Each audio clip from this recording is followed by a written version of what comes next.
Thank you for being here. If you like, you can subscribe to my channel to get updates on new stories. My wife realized the value of our marriage, but it was too late. Today we have a story with a similar plot. Enjoy the show.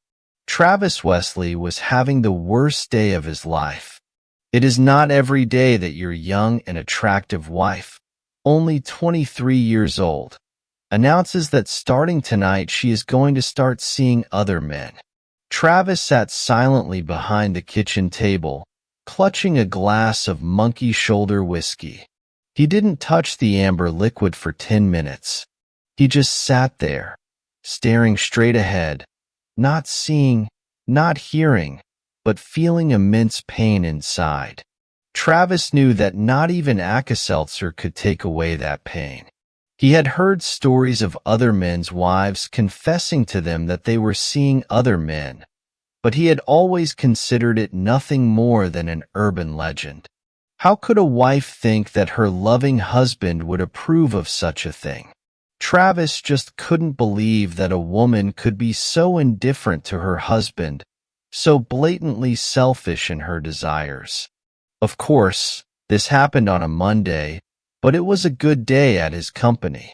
He even left the office a few minutes after 5, whistling a happy tune. When he returned home, he was still in a good mood until he discovered his wife sitting at the kitchen table, pouring herself a glass of red wine. In front of her was a glass and a bottle of his favorite whiskey. He dropped his briefcase, poured himself a glass, and sat down in a chair. "What's the secret, Lauren?" Travis asked, noticing a mischievous smile on his wife's face. His wife looked him right in the eye and smiled. What he saw in her eyes made him feel uncomfortable. He grimaced nervously. "Do you think I've been a good wife and mother all these years?" she asked calmly. Travis furrowed his brow. He knew his wife understood that he was a thoughtful person, and she could practically see the wheels turning in his head before he answered, "Yes, I think so." "And what do you mean by that?" he asked, keeping his composure. Several seconds passed as Travis carefully considered his answer. "Do you think I should be rewarded for fulfilling my duties as a good husband and father?" he asked. "What kind of question is that, Travis?" Lauren snapped irritably. "Today I want to go on a date with another man," she said, calm as a lake on a beautiful morning. Travis was glad to sit down. He felt the bile rise in his stomach. His thoughts were like a blank slate, completely empty. A date? With another man, he managed to say with difficulty. Lauren looked at her husband like he was a stupid child and nodded slowly. "Yes, with another man, Trav. I haven't been with another man since you made me exclusive 24 years ago. I have been a good wife to you, a good mother to your children, and I deserve a night with another man. A chance to try someone new, not someone to love, just someone to enjoy. I am 47 years old and I can't stay beautiful forever. I want to try more men while I'm still a desirable woman and can have them at the snap of my fingers." Travis' jaw dropped slowly. He knew he had heard his wife right, but of course she couldn't be serious, could she? He didn't even need to ask the question. Lauren nodded at him as if she had read his mind. "Damn," he muttered as she got up from the table and went upstairs to the bedroom to change. As she walked downstairs, Lauren looked stunning in a little black dress that practically clung to her gorgeous body. It had a cutout in the front that reached to the middle of her chest, and in length it barely reached to the middle of her thigh. The makeup was light. A beautiful woman doesn't need much, and her long blonde hair was pulled back into a high ponytail. The show was amazing. Lauren saw that her husband was completely hers at that moment. "Then I'm not going to let you do this, Lauren," Travis said, getting up from the table. "I don't know what you're thinking or what you're doing, But you're not going to do this while you're still my wife. Lauren's bright smile turned into an ugly grin. You're not going to ruin this evening for me, Trav. You can talk tough, but you know that you will not divorce me because of it. Where are you going to find a woman like me if you let me go? Nowhere, and you know it. And the children will be angry with you for destroying our family. Suck it up, Travis. Let me have a few years of fun, and then it will just be you and me again, and we will grow old together. You know you love me. You don't want to be left alone for the rest of your life while I have men to choose from. The sound of a car horn, Lauren grabbed a small bag and walked over to Travis and tried to kiss him goodbye. Her husband shuddered as if from a slight shock and pulled away. Lauren looked surprised and listened for a moment. Then her expression turned to anger. I'll be back home. I don't know when, she said and left. He watched in horror as she walked out the door. Could his 23-year marriage be over? It looks like it, he thought. Lauren didn't even look back at him as she walked out the door. Scientists have established a sad but true fact. People with good looks have an advantage in life over their more ordinary peers. They make friends easier, get more attention, and teachers are more inclined to give them better grades. In Lauren's case, it worked that way, and it only got worse. By the time she turned 13 and her chest was fully developed, she quickly learned that she could get almost any boy she wanted by batting her eyes and smiling. And for those boys who were playing hard to get, she just puffed up. A little straightening of her chest sealed the deal. Like almost every boy she came in contact with, Travis fell under Lauren's spell almost from the first time he met her. His family moved to town this summer before he started 8th grade. He met Lauren on the first day of school and was immediately smitten. Travis was a good athlete and popular with the other students. He finally got up the nerve to ask Lauren out on a high school date, and she accepted. They became a couple and lasted until the first few weeks of her junior year at the local high school, when Lauren dumped the young man in favor of Landon Estes Jr., who was a starter on the school's football team.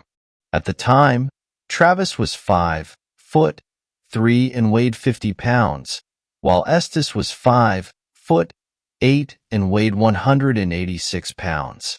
Although his feelings were hurt, Travis accepted his fate. He knew Lauren was out of his league when it came to looks.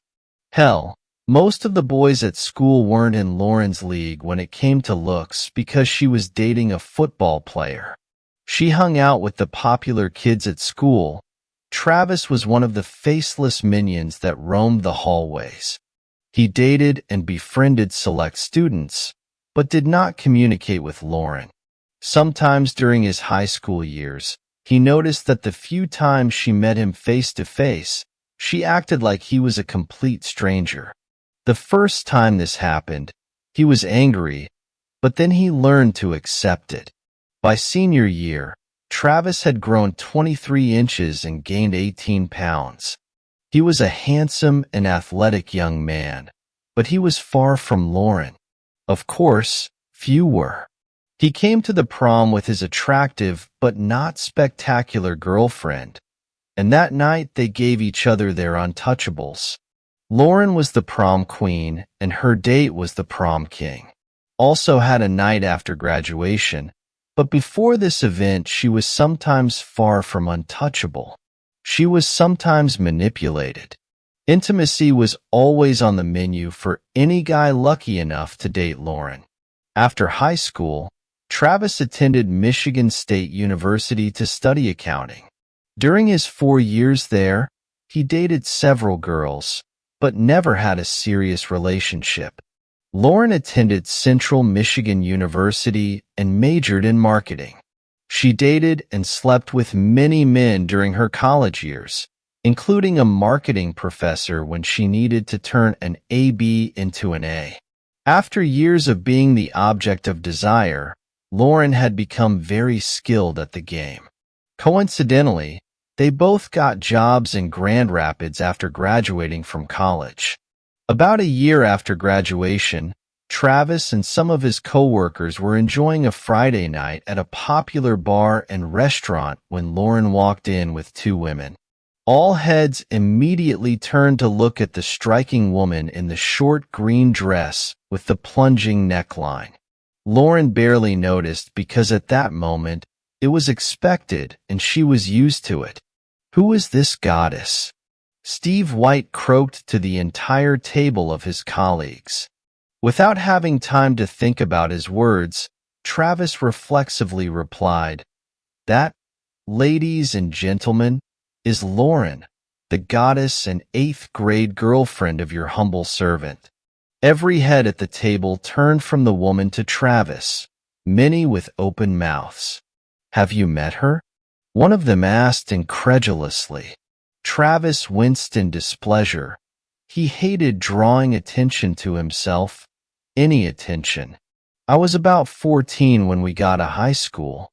I was covered with a copper basin and she ignored me all 4 years, like I was the invisible man," he said quietly. "So, do you at least have a good story about groping one of the women at the table?" one of the team members joked.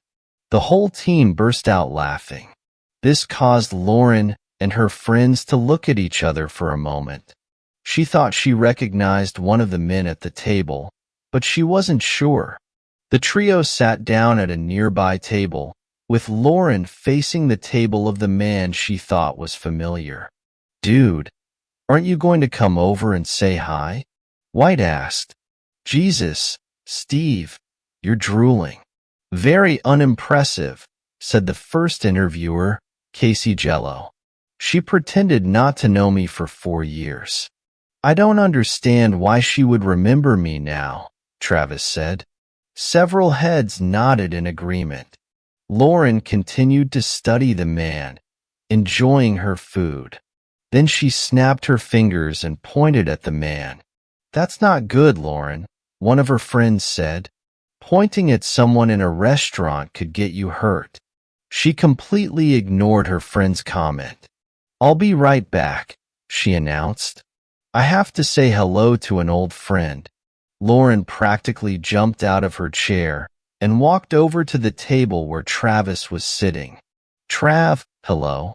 Good to see you," Lauren exclaimed as she approached him. Travis rolled his eyes at his friends and then turned to his former classmate with a fake happy expression. "Lauren, it's good to see you," Travis said almost without emotion and stood up. Lauren stepped into Travis' personal space, kissed him tenderly on the lips, and placed her hands on his shoulders. His colleagues sat stunned. Travis was also stunned. Lauren noticed and smiled at him with a not-so-innocent smile. She felt very comfortable playing this game, and she knew he could not. "Let's go to our table. I'll introduce you to the girls," she said. She took his hand and practically dragged him to their table. He spent most of the night with Lauren and her two friends. Before he left, Lauren took his cell phone, punched in her own number, and wrote down his number for herself. Lauren was more than intrigued that Travis seemed indifferent to her. It had never happened to her before. He was polite in the restaurant, but spent as much time talking to her two friends as he did with her that night. She kissed him on the lips several times, but he never kissed her back. On Monday morning, Travis' coworkers at the bar confronted him about his relationship with the goddess and were stunned when he told them he stayed at the bar for about an hour before going home. "She's impressive, but she's 14 levels above me. I get it," he grumbled. "I don't need that kind of grief." Such grief awaited Travis in the parking lot of his workplace 2 days later as he left work. He grumbled to himself as he saw her waiting for him by the car. Although he had to admit that in a dress that was a size too small, she looked like intimate on a stick. "Why didn't you call, Trav?" she asked in a low voice as he walked up to her. Travis tried his best not to widen his eyes as he looked Lauren up and down like a hungry man seeing his first meal in weeks. The low-cut top was unbuttoned all the way down to her cleavage, and the hem stopped just 2 inches below her crotch. "Damn," he muttered to himself. When she leaned forward to wrap her arms around his neck and plant a kiss on his lips, he found himself defenseless. As her tongue slid like a snake into his mouth and attacked him, he threw his briefcase and the kiss dragged on indefinitely. Several of his colleagues, who had stopped in shock, quickly got into their cars and drove away.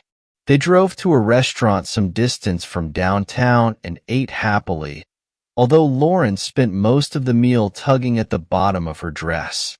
Both Travis and the young waitress seemed to enjoy her struggle. Travis was wary of Lauren, but he was only a man, and when a scantily clad goddess succumbed to her charms, he was toast. The best he could hope for was to perform well in bed that night. "Oh my God," Travis whispered to himself as he looked at Lauren without her clothes on for the first time. This woman was the goddess Travis had always imagined her to be.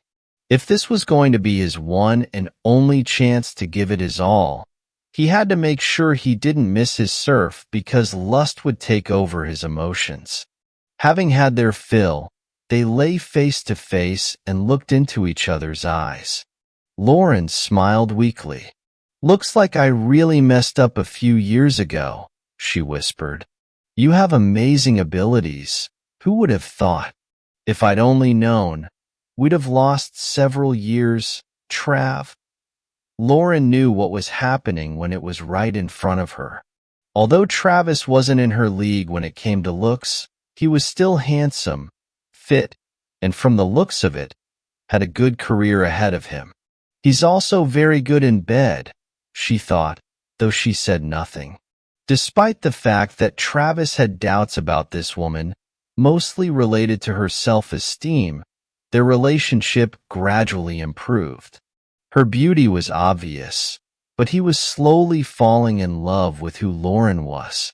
They bought an engagement ring, but before they proposed, they sat down and discussed their thoughts on fidelity. She had impressed him so far, but Travis wanted to leave nothing unsaid between them. "Obviously, I don't know much about your past. I won't ask for numbers or names," Travis said as they sat down for a serious talk. "What happened in the past will stay in the past. The same goes for me. But I need to know about the future. From now on, I want us to be exclusive, completely. No ifs, ands, or buts. If you don't think you can do that for us, I need to know now." He placed a small black box on the table between them. Lauren looked directly into Travis' eyes, then back at the box. "I will never betray my husband." Never. Travis remembered those words. Apparently, his wife did not consider this cheating, since she had warned him in advance. He knew that wasn't true. She expected, hoped, that he would take it that way, because if he didn't, he wouldn't accept it. Travis knew that Lauren had had many opportunities to cheat over the years, and as far as he could tell, she had turned them all down, like a good wife should. She was a 10, hell, a 12, and he considered himself a 6 at best. That left plenty of room for someone closer to her physical level to sneak into the house and make a statement. Assuming she was not having an affair he was unaware of, she had lived as a real woman for 23 years. Travis knew he should be grateful for those years, but he wasn't. When he said, "I love you," he wanted it to be forever, not 23 amazing years. In fact, not a week went by without Lauren receiving marriage proposals from someone, not just men. She knew she was not only beautiful, she was amazing, a rare goddess among simply beautiful women. When God created his wife, he had an extraordinary day. Travis used to say. At first, Lauren told Travis every time she was propositioned, trying to be completely transparent. But after a few years, Travis said he trusted her enough that she didn't have to tell him everything. The only time he would want to know that she was being harassed was if the harasser did not accept her first refusal. Then he would take the necessary steps to send the offender away. Travis, on the other hand, was rarely approached by women. This was partly due to the fact that he used his wedding ring almost as a shield. Within minutes of meeting a woman, Travis would speak glowingly of his wife and children, usually extinguishing any sparks that might have been ignited. He didn't even realize what he was doing, and most women shut down before they even had a chance to flirt. Lauren had no idea her husband was shutting down potential flirtations or worse. The almost fairy tale marriage lasted 22 years before Rosa Esposito entered the proverbial Garden of Eden, or rather, worked at the same public relations firm as Lauren. In the words of a Bob Seger song, she was a dark-haired beauty with big brown eyes and a big chest. Men were drawn to her like a strong magnet to metal. In any other office, she would have been an alpha female, but at Super Solutions, she became, at best, a loyal assistant to the hottest woman on the planet. Rose, 42, had been married for 15 years, but by her own admission, she was not a fan of it. She had several affairs with her husband's knowledge and several more without his knowledge, and she often shared stories of her adventures with Lauren.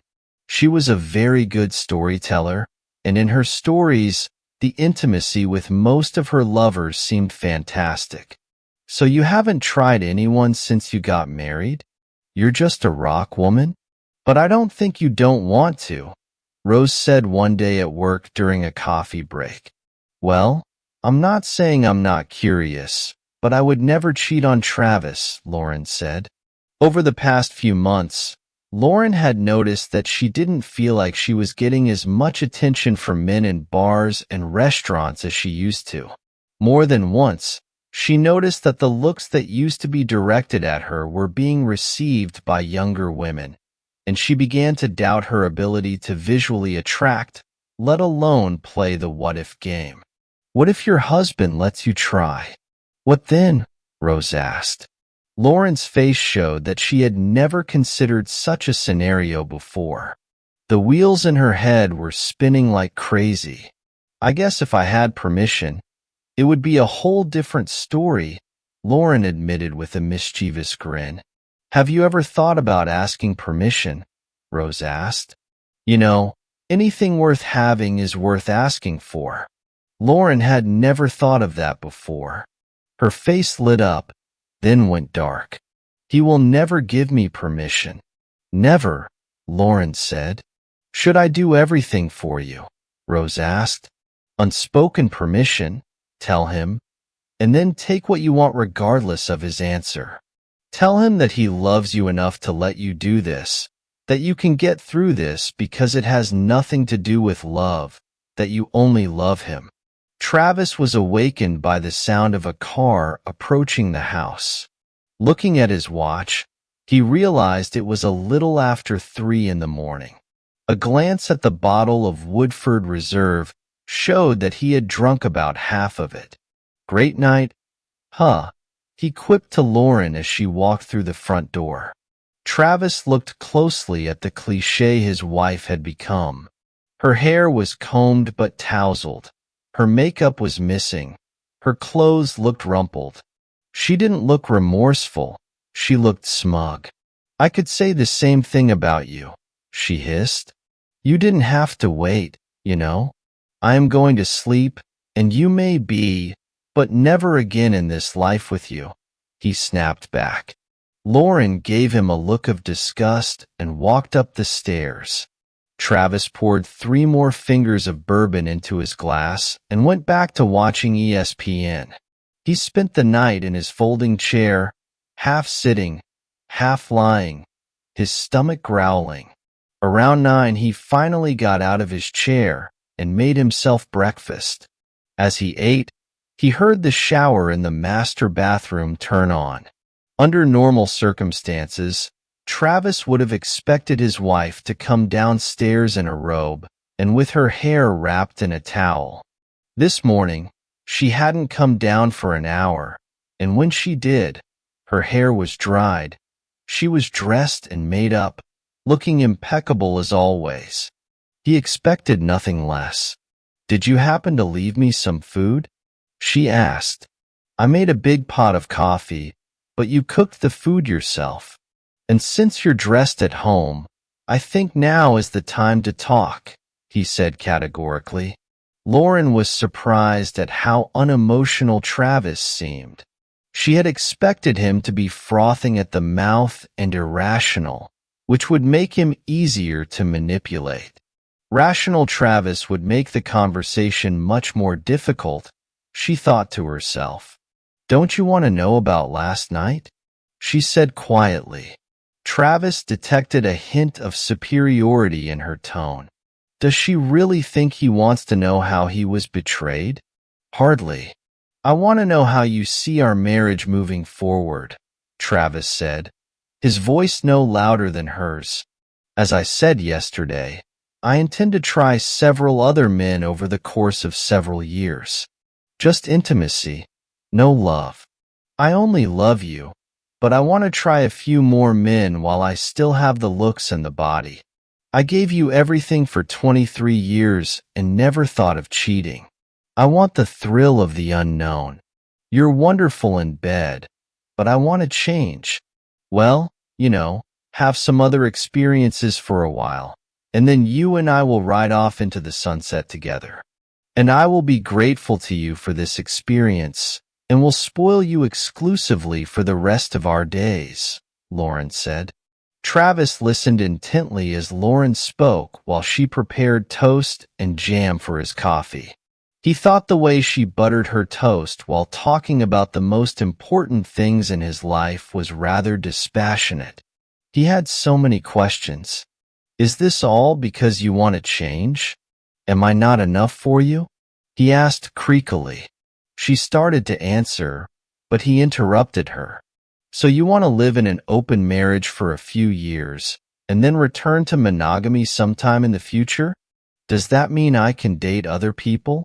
Lauren tried unsuccessfully to suppress her giggles. The idea of her sweet, quiet husband asking another woman out was laughable. Travis was the most serious about marriage of any man she had ever met. But if that was what it took to get him to agree in principle, then yes, she replied. "Of course, I assume it will only be intimate for you." Travis raised his eyebrows and shrugged his shoulders. Lauren had no idea what that movement meant, but she had an idea. "So, would you like to go on a date with Rose? A very nice woman from my office?" "I'm sure she'll be happy to accept," Lauren said, knowing that her friend would have no problem spending a night with her husband, especially if it meant helping Lauren achieve her goal of being intimate with other men and still being married. Travis looked confused. The lusty 21-year-old bachelor in him wanted to get Rose. The responsible 47-year-old married man knew he could not do that. "I would love to have a date with Rose, but no, baby, thank you. That would make me just as much of a traitor as you were last night," he said. Lauren's face, which had begun to smile, suddenly turned into a grimace of anger. "I am not a traitor," she screamed. "Well, if you insist, baby," he said much more seriously than she could have expected, "but I still don't agree." "Well, come to your senses, baby, because I'm going to do this even if you don't," she snorted. On Monday morning, around 11 o'clock, Rose came into Lauren's office and saw that she did not look happy. "To hell with that bigot and the horse he rode in on," Lauren hissed as she closed the office door behind Rose. "Damn it, he even refused to go out with you. Rose frowned. I didn't know I was on the menu, but to hell with it. How could he turn that down? She said, running her hands down her body. How about a date? Did you have a good time? Or did Travis ruin everything? Asked Rose. The date was fantastic. Jonas definitely knows how to make a woman feel good, Lauren raved. God, it's been so long since I felt another man. I definitely like the difference. Who do you think I should try next? They both laughed heartily. Lauren was encouraged by the fact that she was not immediately served with divorce papers. Since she and her husband had virtually no contact, she decided it would be wiser not to ask about his plans at all. Although he hadn't told his wife, Travis didn't want to rush into a divorce. I hope she will come to her senses soon and give up her stupid plans to fool them. He believed that he could forgive her, and they could forget her misdeed if she would stop this nonsense. His hopes were raised when Lauren didn't go on a date the following week, although he still didn't return to the bedroom and they still didn't communicate positively. The following Friday night, however, Lauren was dressed to the nines again, apparently ready for a date. Are you seriously planning on doing this again this week with the same guy, or with someone else? Travis asked sharply. Damn it, Trav, haven't you heard a word I've said? This isn't about you. It's about me and my desire to get something before I get too old to attract anyone. It's not that I want you less, I just want to be more indifferent. You know, people bother me all the time. I just want to enjoy it. I will always come back to you, she said. What if I don't want you to come back to me? I won't share with you. I won't sit idly by while you have fun. I'm not made for that. I won't wait for you to try it on with half the male population of our town. When you went on your first date, I wasn't sure, but I think I could survive it once. It might be extreme stupidity, but twice as extreme disrespect, extreme betrayal. Stay out all night, party all night. We're done? This is not why I was created on this earth, he said, his voice shaking. Wah, wah, wah, she said, making speaking movements with the fingers of her right hand. You don't want to lose me. It doesn't have to be an either/or situation, he said. Last week, Travis instructed his lawyer to prepare any necessary documents, hoping they would not be needed. He planned to call his wife Monday morning, but first he had to call his two daughters and tell them. Neither 21-year-old Jackie nor 19-year-old Michelle believed their father when he called them that evening, at least on the surface.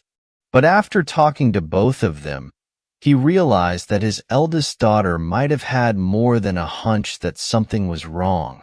So you knew she was going to create this nightmare, and you didn't tell me, he yelled over the phone.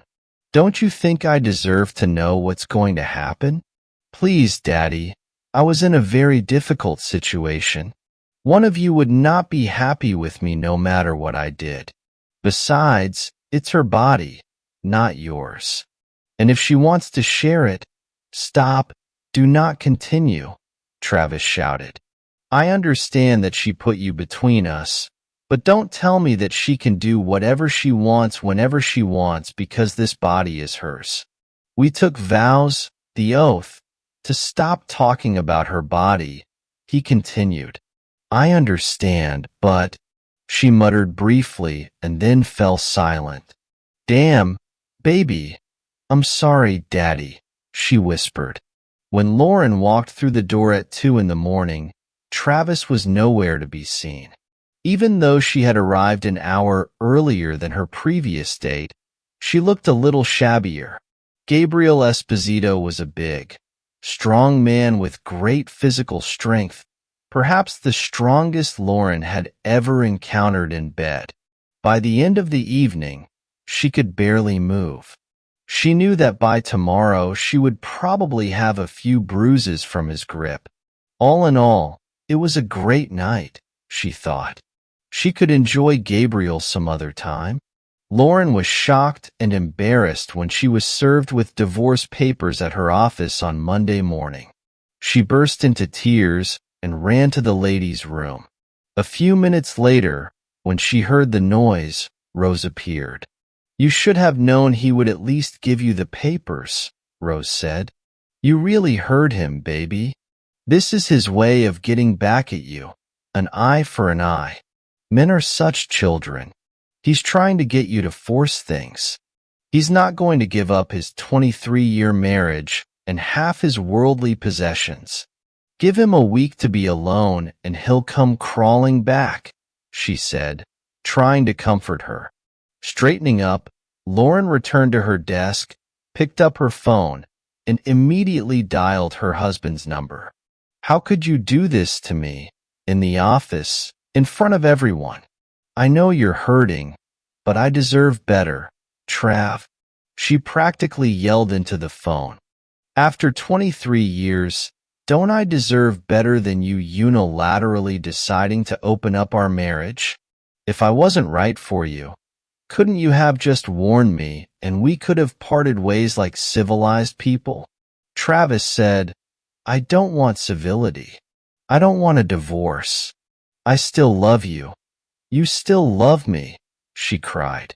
"I still love you. But every time you spend a night with someone else, that love diminishes," he growled. "My love is not a bottomless well like yours. I always thought that was true, but who knows? Maybe we were both wrong." Lauren fought for a divorce. Her lawyer requested and received marriage counseling, although Travis was adamantly opposed. Lauren smiled and Travis frowned as they were ushered into the counselor's inner sanctum and found Lillian Kamak sitting in one of the chairs at the counselor's desk.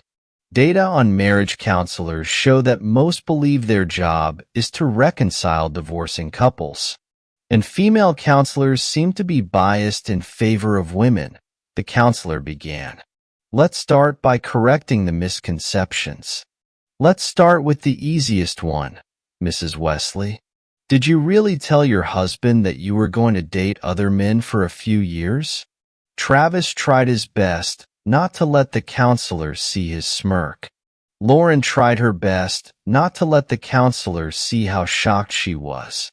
She thought about lying, but then realized that she had no ready-made legend for this lie. Yes, I told him about it," she replied quietly. "That's what I want. I don't need him to do it for me. It won't affect our marriage." "Well, I think we're done here," the counselor said. "Sorry for wasting your time, Mrs. Wesley. I'll talk to the judge and put an end to this farce." But, Lauren began to stammer, "Honey, if you thought for 1 minute that what you did to your husband would work with me, then you are crazy. You should be ashamed of yourself, but obviously you don't have an ounce of shame. Frankly, you disgust me," Mrs. Kamiko said. Over the next month, Lauren called and texted Travis several times a day while he rented a small apartment near his home. He did not return her calls or texts. Then she turned to her daughters, who called several times. "Dad, you know you still love her. If she stopped seeing other men, would you give her another chance?" Michelle asked during one of those calls. "So she is still doing this even after I ministered to her?" Travis asked, his voice shaking. He received only silence and an answer. That was all the answer he needed. Michelle didn't call again and didn't ask him to try again. Travis was surprised at how quickly word of his impending divorce spread, especially among single women. Several women at work expressed their condolences over his marital problems, as did several women who were friends with both him and his wife. He was wise enough to realize that not all of their condolences were altruistic. Connie Mong, his wife's longtime friend, called to express her sorrow for what was happening in Travis' life. She almost immediately offered him a shoulder to cry on, and not just any shoulder. Travis was shocked that his wife's close friend would be so open with him. In all the years they had known each other, the divorcee had never even given him a sideways glance. "I would never pursue a friend's husband. It's just wrong," she told him. "But now that you are a free man, the rules are different. I'm letting you know I'm interested in you." Shocked? "I'm flattered, but I'm not a free man yet, Connie, and I won't date until the divorce is final.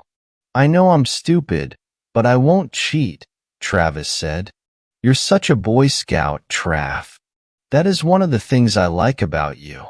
I always liked it. Can you at least get me a date when you are free?" Connie asked. "Of course," Travis said, "but I don't want to come between you and Lauren. You've been friends for years. I appreciate your sensitivity, but just because it's stupid doesn't mean I should miss out on a good person. I wouldn't even think twice if you were just some guy I didn't know when we met," Connie said. "Maybe I'll call you when I get off the leash," Travis joked. Connie was an Asian beauty, 5 feet tall, with a toned body and waist-length black hair, which was one of the main assets in Travis' eyes. He admitted to himself that he was more than surprised that the woman was interested in him. True to his word, Travis called Connie the day his divorce became official. On Saturday night, they went out to dinner and then to a local jazz club. Connie noticed that Travis was uncomfortable and commented, "I feel like an inexperienced 15-year-old, he replied. "I haven't been out with another woman in over 26 years. Don't tell me the protection in your wallet is the same one you had on your last date before Lauren," she joked. "Should I have had protection? Hell, I didn't even think about it." "Well, I'm a newbie," Travis replied. At the end of the evening, Connie kissed Travis tenderly on the lips. They both felt good after the date, and he promised to call her again. Travis didn't think much of taking off his wedding ring the day the divorce was finalized, but apparently it was a big deal for unmarried women. Several female co-workers noticed and commented on the emptiness of his ring finger, and suddenly the level of flirting in his office increased noticeably. This was new to him, and one day over lunch he told his best friend in the office about it. "There are a lot of beautiful women in this office. How did I not notice this before?" Travis asked. "You, my friend, were just a terribly henpecked man," Robert Ardito said. "You were so deeply in love with this woman that you didn't even look at other women as intimate beings. I mean, she is a beautiful woman, no doubt, but you let her put your courage in her purse, and maybe that was part of the problem. She is constantly being tested. She has value, and you are so trained. There was such a vibration coming from you that in the first month after the divorce, not a single woman even looked at you." In the first month after the divorce, Travis went on 4 dates, 2 with Connie. He hadn't managed to sleep with any of the 3 women he dated, but that wasn't his goal. By the second month, he was just as in demand and slept with 2 women. Travis's daughters, who had more contact with their mother than their father in recent months, heard her constantly assert that while she could have virtually any man at the snap of her fingers, their father was an ordinary man in his 40s who had a hard time finding a partner, let alone a steady girlfriend. They began to feel sorry for their father, and one Saturday morning, about 2 months after the divorce, they went to his apartment together, unannounced. Travis was unhappy to be awakened at 8:36, especially since he had entertained his companion late the night before. Sonia, a 25-year-old girl, was the daughter of a friend who needed a reliable gentleman for a wedding reception. The evening went so well that the couple decided to end it at Travis' apartment. She was asleep in his bed when he opened the door in his robe. "What?" he asked, as he opened the door to see the smiling faces of his daughters holding bags of bagels, smoked salmon, and cream cheese. "Hello, Father. Could your two lovely daughters come over for breakfast?" Jackie said as the couple entered the house. Travis kissed them both on the cheek and led them to the kitchen table where they emptied the bags they had brought. They were just putting the bagels away when Sonia came out of the bedroom wearing one of Travis' white shirts, half-buttoned and probably not wearing anything else. "Sorry, I didn't know you were expecting guests, baby," Sonia said. "Mom said you were your own boss." No, Sonia. These are my daughters, Jackie and Michelle," he said, pointing to his daughters with the appropriate names. "We went out for breakfast, bagels with salmon." Sonia giggled, her large breasts jiggling under her shirt. She brushed her thigh against Travis' arm and sank into the chair next to him. The four of them made normal small talk for a while until Jackie asked if Travis had talked to Lauren lately. For the first time in days, he frowned. Up until that moment, he had believed that it was almost impossible to get upset around Sonia, even though she was a little tough on his 48-year-old body. "I have to tell you, Dad, we thought you missed Mom already," Michelle said. "We know she misses you, but I thought she was going to live her life to the fullest when I was gone. I know that I was an anchor for her, even though she hung out with them for a while in her old bed." "Daddy," Jackie exclaimed as Sonia giggled and Michelle frowned. "She's not a book, you know. Really, think about it for a second. How many different guys has she spent the night with since we broke up? And the ones I knew about before I left?" Both girls blushed and bowed their heads. "Wow, if it's 2 guys a month for what, 10 months? That's 20 different guys. At 3 guys a month, 30 for me. That's a lot of guys," Sonia said. If looks could kill, Travis's daughters would have Sonia in their grave in a matter of seconds. She was well aware of that fact. "Hey, don't blame me if a woman can't keep her legs closed," Sonia said. Kids, let's not ruin my good weekend," Travis said. "Sorry," all 3 young women mumbled at the same time. "So you were a couple?" Jackie asked Sonia quietly. "You don't look much older than me. Your dad said we were the same age. But don't worry, I'll never be your stepmother. We're just friends. He's a great guy. He was my date at the wedding reception last night, and he's kind of hot. Did I mention he's a great guy, too?" "Well, we have to agree that he's a great guy, even though we know he can be a bit of a jerk from time to time," Jackie said. "And yeah, he's kind of hot for a guy old enough to be your dad." It was Sonia's turn to blush. Travis blushed too. "Hey, baby, remember we have lunch with the newlyweds' families at the hotel at noon.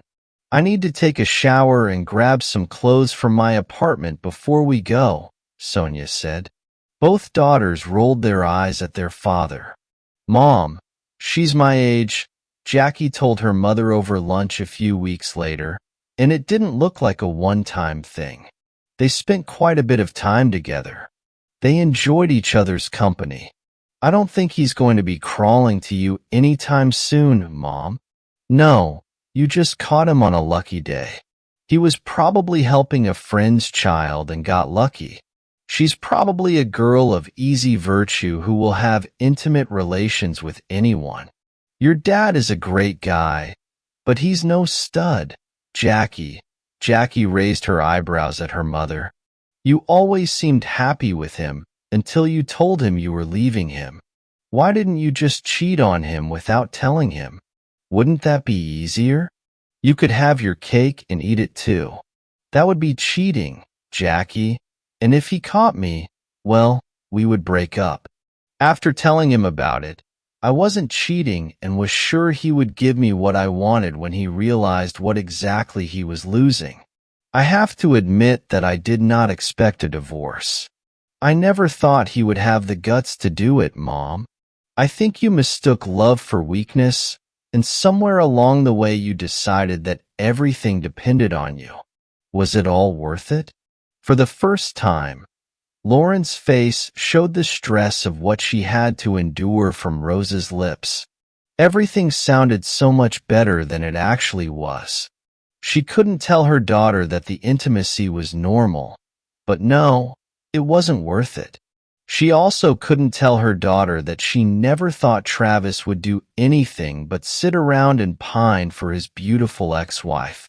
She was so self-absorbed that she had no idea that a handsome, if not gorgeous, man with great character, intelligence, and a solid job could be very attractive in the singles market, and not just to middle-aged women.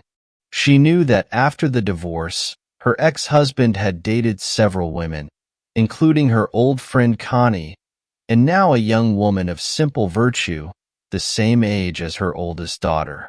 Instead of sitting at home mourning his past life, he goes out on dates like a single 20-year-old and gets more attention than he deserves.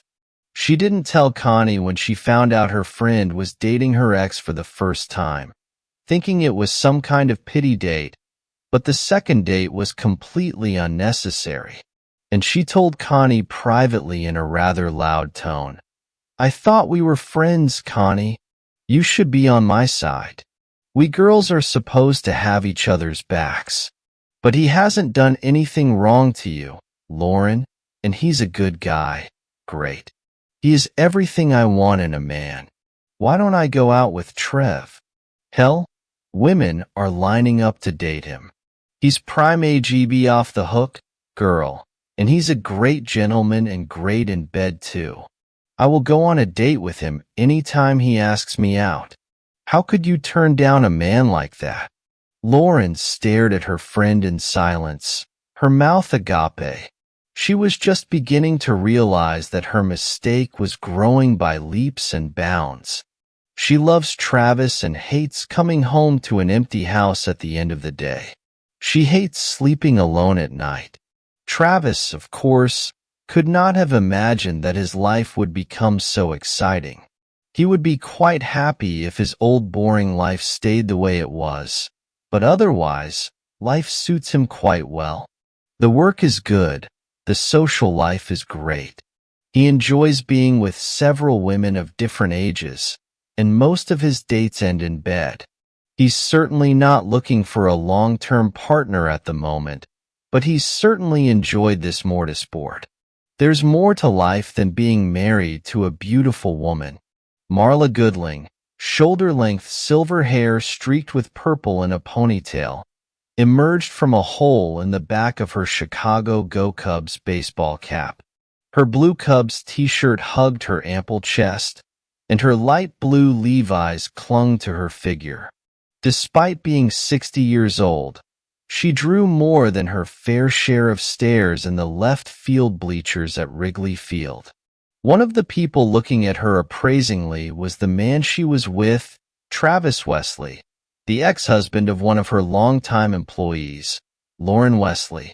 He and Travis were attending a Cubs game as part of a weekend trip to Chicago. Marla had worked with Lauren Wesley for more than 15 years.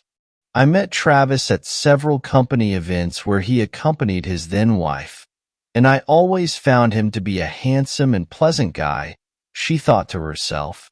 She knew that she and Lauren had divorced about 2 years earlier. Marla had been a widow for about 5 years. Her husband of many years had died in a car accident. In that time, she had only been on one date, after which she decided to find out Travis' phone number. Yes, Travis remembered her. He thought it would be hard to forget a woman who seemed to exude both style and beauty. He would love to have dinner with her. "Absolutely," he replied. It was several months before this moment. The first date was at an expensive restaurant, followed by a concert at the Philharmonic, tickets for which Marla had provided. The evening ended with them kissing on the doorstep of her house. The second date was a Saturday hike on the trail, and the woman giggled several times when a visibly tired Travis had to take short breaks during the day. Apparently, she and her late husband were avid climbers and hikers, and although Travis thought he was in good shape, it turned out he was wrong. He also learned that Marla had a toned body for an older woman and mesmerizing gray eyes. The date ended with Marla and Travis making tender love on the rug in her living room after a steamy make-out session on the sofa. She intrigued him with her combination of wealthy class and girl-next-door freshness. Marla happily agreed when Travis suggested they spend the weekend sightseeing in Chicago as part of their third date. On their first date, Marla told Travis that she had no intention of telling Warren that they were dating. If asked, she would not have denied it, but she did not want to advertise the fact. Marla also told Travis that Lauren had told her coworkers that she and Travis were getting a divorce due to irreconcilable differences. Travis told Marla the same story he had told everyone else. Lauren had cheated on him with at least 2 different men. He didn't elaborate. In the 2 years since his divorce, Travis has developed several strong relationships and enjoyed what he considers an amazing intimate life. All of his partners thought highly of him, and some of them hoped they would be considered when Travis decided to trust women again and get married. Lauren worked in a different direction. As she told her then-husband before their first date, she was simply looking for satisfaction, while she still had the looks to attract almost any man. She was not looking for an emotional relationship like most of her partners. This major difference between the 2 ex-partners would be a problem for Jackie. She and her mother were deep into the preparations for the upcoming wedding, which her father was happy to pay for, when Lauren told her daughter that she thought both parents should attend the wedding unaccompanied so that there would be less tension. Jackie quickly agreed with the idea and told her father about it when they had lunch that same week. "Did this brilliant idea come from you or your mother?" Travis asked sternly.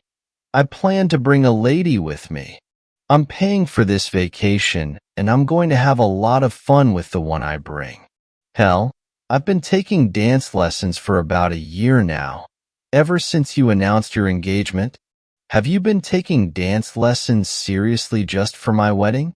That is so sweet. But no buts, Jackie. She obviously doesn't have anyone she considers close enough to invite, so she's trying to put pressure on me. And once again, she's acting like a selfish jerk and trying to manipulate the situation in her favor. I'm sorry, baby, but I'm not going to my daughter's wedding without a date. If you don't have the guts to tell her, I certainly will. She can go alone or take a gentleman. It's up to her." "I'll take the lady," Travis said. "All right, Dad. I will tell her. You are right, and I really want to see you dance. But could you bring someone older than me?" "I can do that, baby, but you really should see Sonia and I dance." Travis smiled broadly and received a broad smile in return. Travis took Connie to the wedding. Travis thinks she looks great in a chartreuse dress she bought, and he paid for it. They argued about him buying the dress. Travis explained to the woman that since he was the father of the bride and would be wearing a tuxedo, she needed a new dress, which he would be happy to buy. "And yes, I understand she needs shoes too," he told her with a big smile on his face. Walking his eldest daughter down the aisle was one of the best and worst experiences of Travis' life. All the other fathers who had told Travis this would happen had been right, he realized. Still, it was a beautiful day. He, Connie, and his children had fun and danced late into the night. The only moment of discord on this day was the appearance of his ex-wife with her own gentleman. Not that Travis cared, but the guy spent most of the first part of the wedding grinning at Travis. and then most of the second part staring at and groping several women like an obnoxious drunk, at least until Jackie asked her mother to remove the guest. Lauren, clearly embarrassed, apologized profusely and quickly ushered the man out the door before leaving with her date. Lauren still took the time to follow Connie into the ladies' room. "You're the one who stole my man," she said to Connie once they were in the bathroom. "I'm sorry, but I never stole anyone's man," Connie replied. "He divorced you before we even started dating. You have no one to blame for that divorce but yourself. You threw away a great man for a cheap night." Lauren's face turned purple. Her eyes, which had been staring intently at the other woman, suddenly dimmed. She lowered her head and stood motionless as Connie walked out the door. Connie never said a word to Travis or the family, not wanting to ruin their special day. A few months after the wedding, Michelle came to visit her father and seemed restless. Travis watched her for a moment before asking, "Okay, Mitch, what's going on? You've been kind of nervous all evening." Michelle blushed deeply and began to stammer. Travis knew something was wrong. Dad, Mom talks about getting back together with you from time to time, about how she will win you over when she stops having intimate relations with other guys." You two haven't had a night together or anything, have you?" she asked. "My nightlife is none of your business, young lady," Travis snapped. "But no, I haven't slept with your mother." "Then what?" "Yes, the fact is that she has an STD, Dad. I overheard the end of her conversation with her friend Rosa, and she said she had syphilis," Michelle said quietly, without looking her father in the eye. Travis looked surprised and then sat down as Michelle watched him out of the corner of her eye. "I guess you're telling me this because you're worried about me," Travis said. "But it is standard government policy to tell all possible recipients of the disease that they need to be tested." "I did not know that.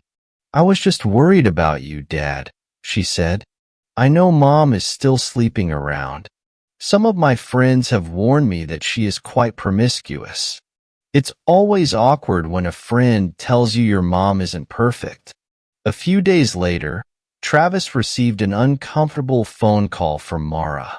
He immediately realized that she was worried about the same things Michelle was, although she was obviously also concerned about her own health.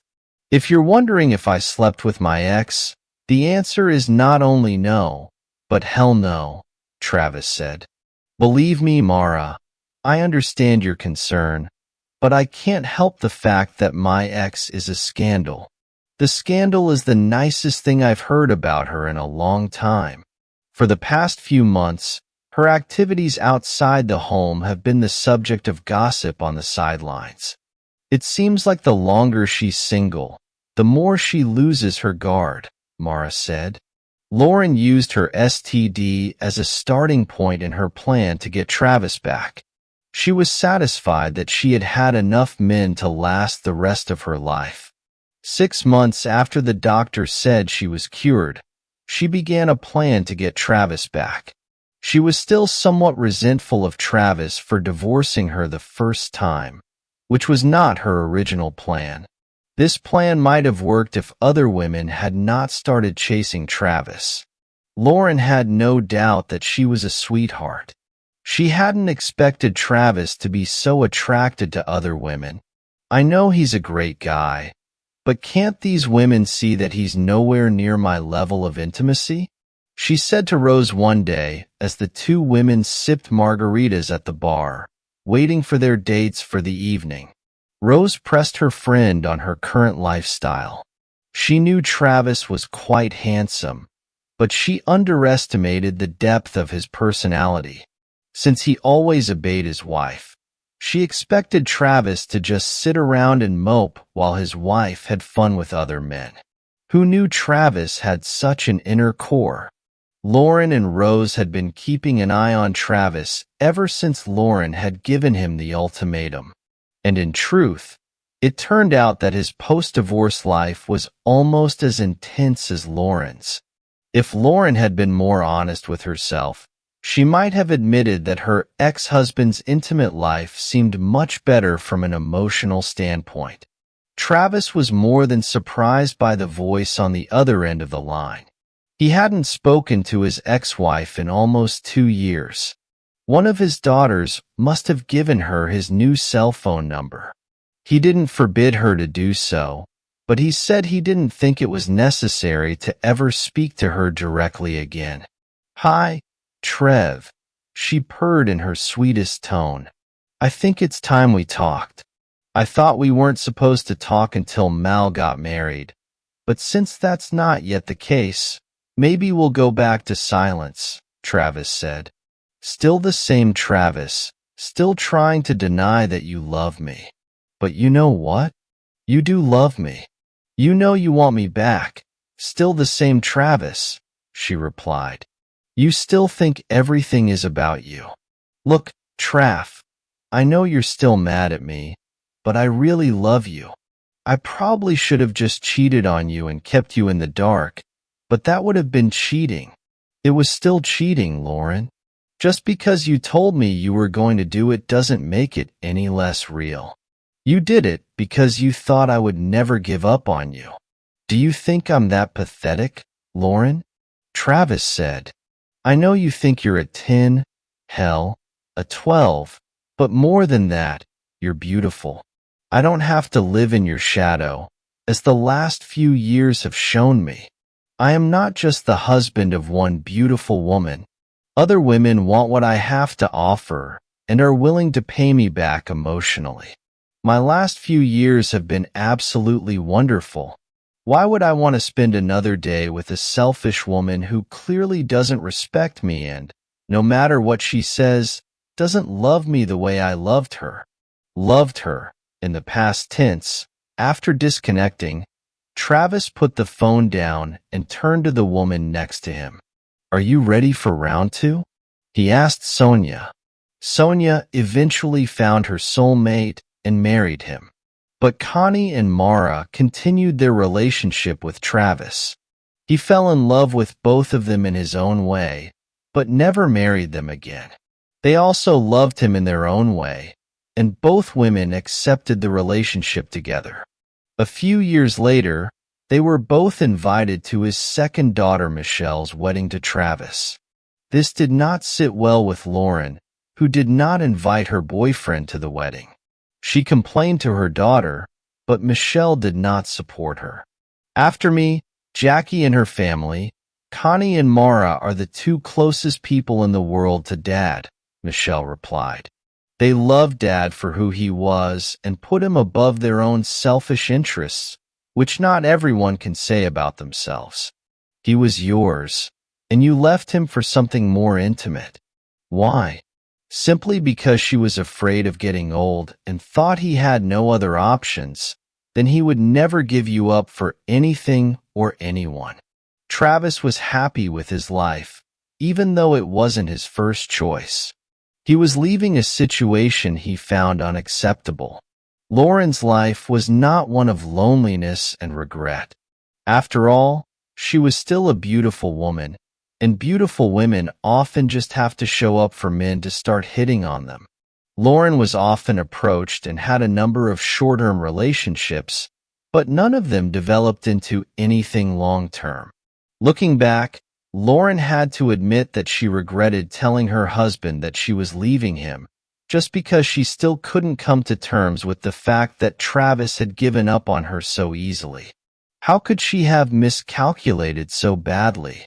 She often wondered. She was a 12 out of 10, but he was only a 6. It shouldn't have ended like this. What about today's story? I think the husband was absolutely right to decide that diversity was not acceptable after decades of marriage. Let me know what you think in the comments. See you in the comments.